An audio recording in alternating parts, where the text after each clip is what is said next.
국회에 나와서 시정연설을 했는데요. 정부 예산안을 국회에 제출할 때 시정연설을 대통령 권한대행이 하는 것은 1979년 최규하 권한대행 이후 46년 만. 이 새끼들 내란을 44년 만에 하더니 46년 만에 권한대행이 추경연설을 해? 아니, 지난번에 한번 대독은 한 적이 있었는데 그때는 이제 대통령이 안 오니까 본인이 대독한 거였는데 저 자리에 대행이란 이름으로 대통령의 감투를 쓰고 너무 해보고 싶었다는 표시가 100% 납니다. 지난주에 대정부 질문 있었잖아요. 그때 안 왔잖아요. 맞아요. 네. 그때 지방 돌면서 그것도 무단으로 안 왔잖아요. 네. 좀 그때 오지 그랬어. 한마디로 주제 파악을 좀 했으면 좋겠습니다. 난가? 난가? 오늘 지금 저 입장하는 모습인데요. 그 다음 거 한번 보여줘봐요. 당당한데요. 저 양반 표정 이렇게 체형은 정말 특이해. 이렇게 찍힌 사진 거의 찾기 힘들어가지고. 어디까지가 목이고 어디까지가 턱인지. 자, 요새 좀 목에 힘 좀 들어갔는데요. 그래요. 그러니까. 저 한결의 만평 같이 생겼네요, 진짜. 딱 똑같이 생겼는데. 대행마트. 이게 꼭 달랑 12조짜리거든요. 민주당에서 원래 주장했던 금액은 30조입니다. 그래서 민주당이 안 할 수도 없고 그래가지고 15조까지 양보를 했는데 결국에는 지금 이 통과된 건 아니잖아요. 더 협상할 수 있다고 봐. 국민의힘하고 민주당 이제 원내대표들이. 그런데 12조짜리 생생 들어오는 거야. 오늘 우원식 국회의장이 한덕수 향해서 한 말이에요. 할 일과 말 일을 구분하라고 하니까 한덕수 대행께 한 말씀 드리겠습니다 했더니 국민의힘이 내용이 나오기도 전에 아까 동영상에 나왔던 장면이고요. 여기 이제 말하자면 12조짜리 대권 노름. 12조 갖고 내가 이 추경을 통해서 대선 나가는 용도로 써먹는다는 거잖아. 이게 저 관봉 쓰는 거랑 뭐가 달라요? 아 진짜 평생을 남의 돈으로 저런 노름하고 재밌네. 다니는 사람 같아. 아니 근데 저는 오늘 우원식 의장이 일침을 아주 잘하셨다고 생각합니다. 왜냐하면은 오늘 이것도 사실상 오늘 한덕수의 대권 행보거든요.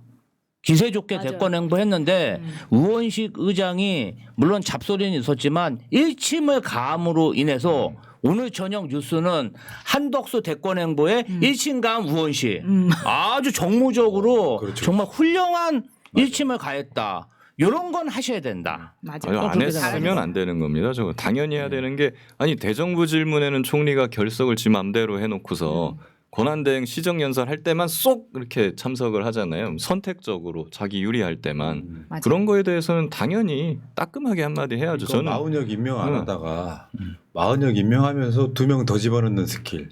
그러니까 내가 정말 악질이에요. 한덕수 자체가 엄청 악질이라고. 안 맞은 게 다행입니다. 예. 야, 진짜 한대 그래 그런 표현 좋아. 생각지도 못한 표현 너무 좋아요. 자 한덕수가 어제였었죠. 그 주한미군 갔었죠. 여기서 딱 한마디 합니다. 자기가 육군 병장 출신이라고. 그 말이 이재명 대표를 향한 거였다 이렇게 이제 언론이 해석을 하던데. 아니, 미군들 만나서 자기 육군 나온 이야기 왜 하는 거예요? 아니 근데 문제는요. 여러분 나 이재명 대표 병역에 대해 건드리기만 하면 내가 죽여버릴 거야. 왜냐하면 군대 가고 싶어도요. 맞아. 장애인이어서 못 가는 거는 맞아. 건드리면 안 돼. 저 매국노 새끼 저거. 그러니까 사실 저 사람들 만나서 미군들한테 하는 메시지가 아니라 국민들한테 언론에 나라고 했던 말인 맞죠. 거죠. 아니 그러니까 네가 왜 거기서 나와? 노래 한 번 불러. 시작. 네가 왜 거기서 나와? 어처구니가 없네 진짜. 아니 근데 진짜 이 차는 진짜 양심도 없는 인간 아닙니까? 아니 지금 선거관리 중립적으로 관리하라고 맞아. 탄핵에서 헌법재판관들이 탄핵 기각했더니 자기 선거운동을 하고 자빠졌어요. 저기 가서 미군들하고 뷰티풀 잉글리시 좀 하셨나요? 본인도 그랬잖아요. 탄핵되고 나서 엄정하게 선거 관리하겠습니다. 아휴. 근데 남의 돈으로 지금 그래, 국민 이래놓고 세금으로 자기가 저러는 선거운동을 거야. 막 하고 있어요. 맞아. 네. 한덕수가 정상인이면 저 대선 안 나갈 거니까 엄정한 대선 관리 하겠습니다 하고 눌러 앉아야 되거든요. 최소한 행위만 해야 돼요. 여기저기 돌아다니면서 간을 보는 거지. 나중에 한번 봐봐요. 안 나가면 나 나간다고 한 적 없다? 이렇게 이야기할 거고 글쎄. 나가면 안 나간다고 한 적 그리고 없다 이럴 거란 말이에요. 그러고 이게 있죠. 비열한 거고. 자 이제 국민의힘으로 한번 가보면 어저께 이제 뭐 얘네들 저 뭐 2차 토론을 어떻게 할 건지 서로 막 추첨이 아니지 저거. 서로 지목했다면서요. 네. 근데 이게 있어요. 강약약강이 있는 거예요. 내가 튀기 위해서는 한동훈과 토론을 해야 돼. 그러니까 한동훈만 지목하는 상황이 벌어지고 아 정말 너무 슬퍼요. 안철수는 아무도 안 찍어.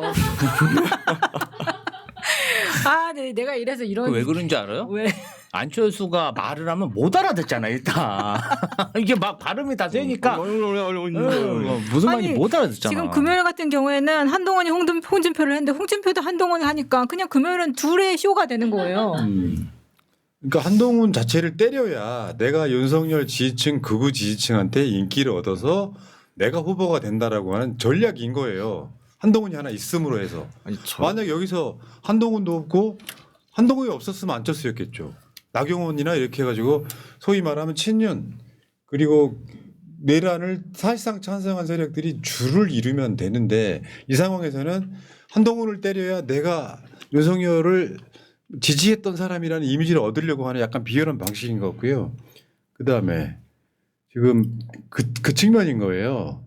저게 중요해. 조선일보에 들어가 있잖아요. 안철수가 4강에 들어간 건 윤석열 비판 여론이 국민의힘 1차 경선을 갈랐다.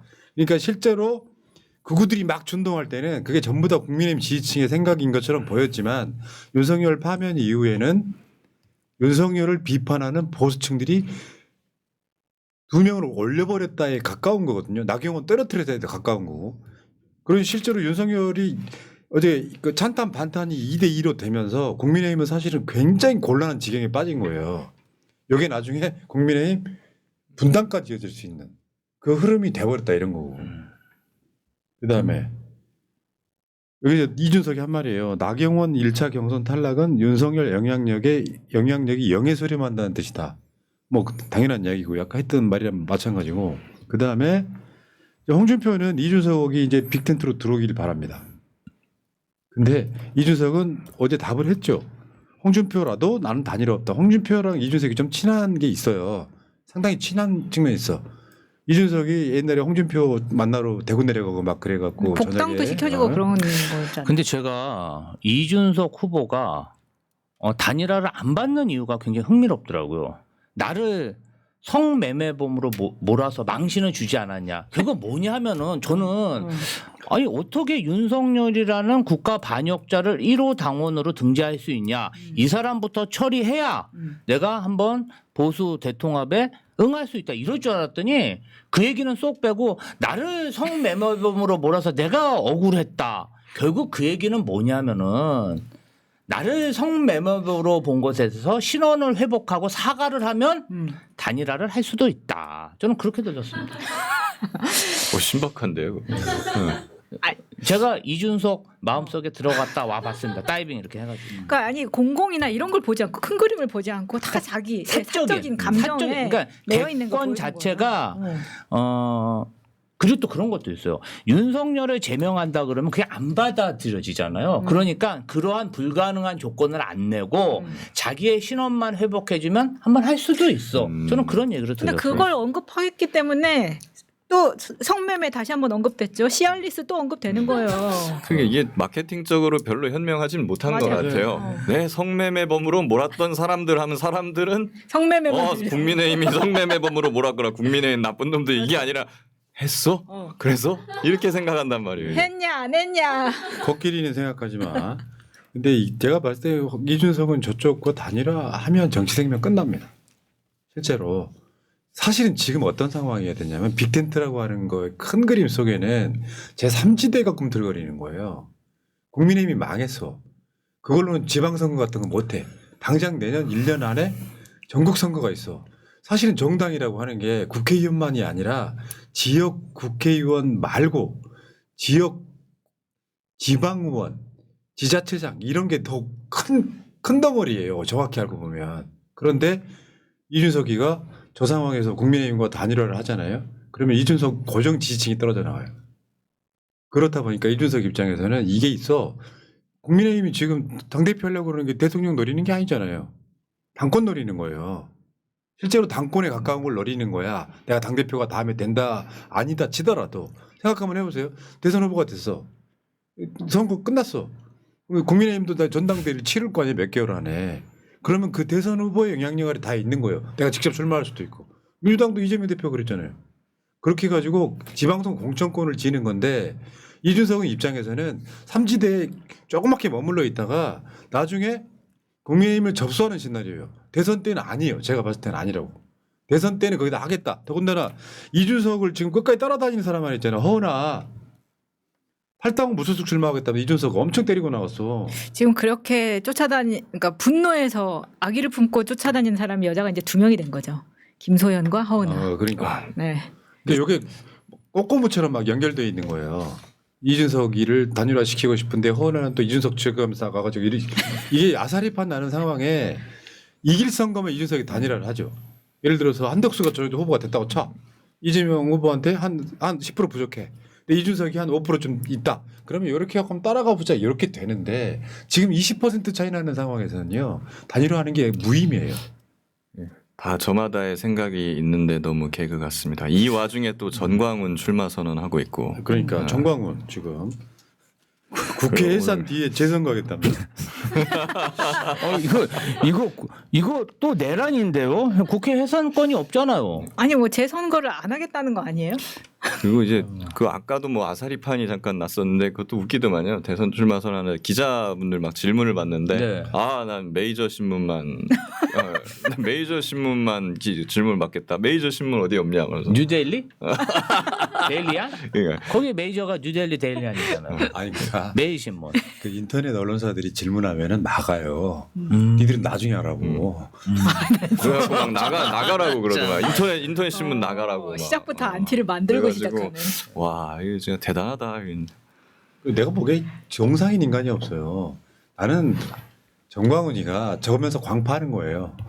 저번에 왜 내가 대선 출마할 테니까 국민의힘은 절대 당선 안 시킨다고 하면서 집을 팔아서라도 후원하라 그랬잖아요. 그게 여기 있어. 후원금 받아가지고 예를 들면 1억 쓰고 나머지 9억 챙기는 구조라고 나는 봐요.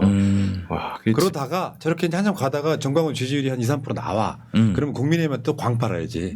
내가 죽을 테니까 광 팔아야지. 이런 방식으로 가는 거죠. 아니 헌금 받을 때 집 팔아 가지고 헌금 내라고 하는 말을 저 진짜 맞아. 오랜만에 들었어요. 진짜 저 무섭더라. 말을 저 언제 하던 말이냐면은 옛날에 그 전관 예우가 지금보다 훨씬 전관 비리가 심할 때 한 2, 30년 전에 그때 전관 변호사를 찾아가면은 집 팔아 오라 그랬거든요. 진짜 나쁜 놈들이 하는 방식이에요. 이게 와. 집을 팔아 오라는. 진짜. 말하자면 그만큼 규모의 돈을 가져와라. 네. 10억대. 한 장이 10억. 네가 있는 돈 다 갖고 와 이거잖아요. 자, 그러니까 이런 거예요. 잘 되는 집은 후보도 최소로 출마했잖아요. 안 나오면 심심하니까 2명 더 나왔고 잘 안 되는 집은 여기저기서 지금 다 광파하고 있는 거예요. 1위가 될 자신이 있는 사람은 없어 보여요. 내가 봤을 때. 그나마 내가 1위 될 수 있다고 자신하는 건 홍준표 정도인 것 같아요. 나머지는 광파려고 자기 자리를 지키는 거예요. 나중에 지분 챙긴다는 이야기 하는 거예요. 지분을. 요 짓거리 하면 이게 정상적으로 돌아가겠습니까? 이준석까지 포함해가지고. 전 제가 봤을 때 이러면서 보수가 괴멸되는 과정에 있다. 그 과정에 아까 말한 건진법사 게이트, 명태균 게이트까지 하면서 버무려 봐봐요. 어떻게 되는지. 정말 볼만한 싸움이 벌어지고 있습니다. 자, 그리고 그 상황에서 막 해가지고 집권 여당이었던 자들이 지지율이라고 하는 게 있다가 바로 다음 섹션에서 지지율 보여드리겠습니다만 정말 거의 망하는 수준으로 가고 있다는 말씀 꼭 드릴게요. 그러니까 이게 대비가 된다 이런 이야기고. 그러니까 우리가 보는 입장에서는 그렇다 보니까 홍준표가 한동훈을 의도적으로 때리면서 각을 자기가 세웠잖아요. 한동훈 모욕 주는 걸로. 그러니까 그구들의 표를 상당히 많이 가져갔을 것이다. 완전히 진흙탕 싸움이 되고 있다 이렇게 봐요. 자 여기까지.